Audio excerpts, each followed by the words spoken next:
میں عموماً یہ بات کہا کرتا ہوں، ایک تو مسئلہ سب سے بڑا یہ ہے ہماری ترجیحات علیحدہ علیحدہ ہیں. ہم علماء کو بھی پتہ ہے کیسے سنتے ہیں.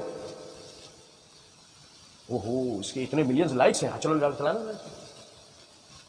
پیمانہ تو دیکھو ہمارا، کسی کو سے بھی سیکھنے سمجھنے کا پیمانہ. اچھا انگلش بھی بولتا ہوں، پینٹ شرٹ پہ نہیں ہوئے، واہ میک اپ، اوہو ہیوی بائک. پیمانے دیکھو نا ہمارے دین کو سمجھنے سیکھنے کے، کن لوگوں سے ہم دین سیکھیں گے، یہ پیمانے ہمارے. اوہ وہ ایک تو اور وہ وہاں سے چلے، انہوں نے جا کر ان سے یہ کہہ دیا،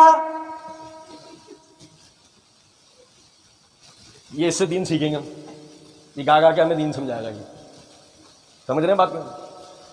یا جیسے وہ ہے نہیں، دیکھو کوئی اختلافی بات نہیں، جب بولتے ہیں میٹھا بولتے ہیں پیارا. اچھا وہ میٹھا اور پیارا جو بول رہے ہیں نا، دنیا کی ضعیف اور موضوع اور من گھڑت روایتیں بیان کر رہا ہے، پیار پیار سے دنیا بھر کی بدعقیدگیاں پیار پیار سے لوگوں کو سمجھا رہا ہے.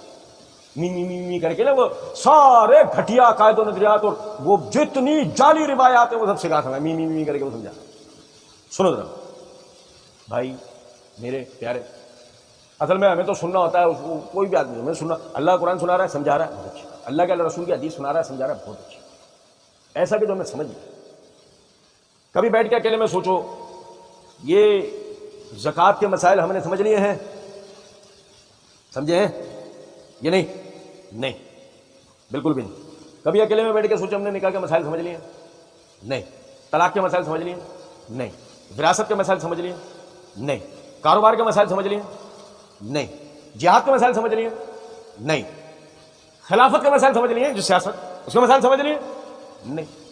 کچھ بھی ہم نے نہیں سمجھا. ہم ابھی تک جو سمجھ رہے ہیں یا تو ہم کس سے کہانیاں سمجھیں، ہمیں انبیاء کے واقعات سناؤ، ہمیں صحابہ کے واقعات سناؤ جی، ہمیں اگر وہ والا طبقہ ہے صوفیوں کے واقعات سناؤ، اللہ کا ولی کا نام لو اور واقعات کن کے سناؤ، صوفیوں کے واقعات سناؤ.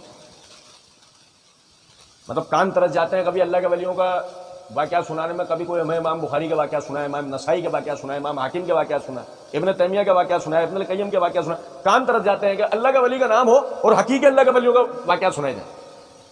کیونکہ مسئلہ ہے نا، اب مثال امام بخاری کرامت کے سنائے گا، حدیثوں کا حفظ نا، پکڑے پوچھو مول صاحب تم بھی تو اللہ کے ولی، تمہیں نہیں آتی، 10 بھی نہیں آتی.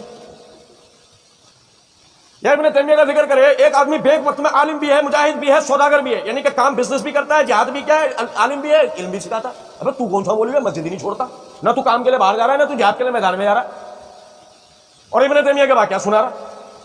اب کو سمجھ میں آ رہی ہے بات یا نہیں؟ اس لیے ہم چھانٹ کے نا ہم لوگ بھی صوفی پکڑ کر ان کے واقعہ سنا دو. اللہ کے ولی چن کے فقہائے مدینہ کا ذکر کر لیا. مطلب وہ حضرات جن کو خلفائے راشدین نے ہی منع کیا ہوا تھا تم نے اپنی سیٹیں نہیں چھوڑنی، بس ادھر ہی رہنا، تو وہ انہیں کے واقعہ سناؤ بھائی. زیادہ اگر کچھ کر لیا ہم سے ہی پبلک، تم نہیں آ رہے، تم تو بلٹ پروف گاڑیوں میں گھوم رہے ہو. اور کچھ سمجھ میں آ رہی ہے بات یا نہیں؟